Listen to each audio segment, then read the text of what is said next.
সমুদ্র হলো এদেশের জনগণ। এদেশের জনগণ যখন ফুলে ফেসে উঠবে, তখন সেই নৌকা সমুদ্রের ঝড়ে চূর্ণ বিচূর্ণ হয়ে যাবে। কোনোভাবেই আপনারা পার্লামেন্টে টিকে থাকতে পারবেন না।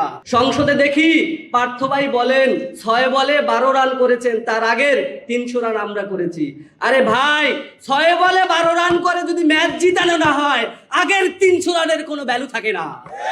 সুতরাং এইসব উল্টাপাল্টা বয়ান দিয়ে বাংলাদেশের মানুষকে আর ভূগোল বোঝানো যাবে না।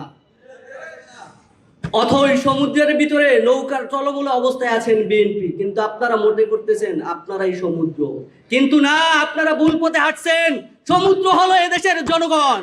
এদেশের জনগণ যখন ফুলে ফেসে উঠবে, তখন সেই নৌকা সমুদ্রের ঝড়ে চূর্ণ বিচূর্ণ হয়ে যাবে। কোনোভাবেই আপনারা পার্লামেন্টে টিকে থাকতে পারবেন না। সুতরাং গণভোটের রায় মেনে নিয়ে জুলাই সনদ বাস্তবায়ন করুন।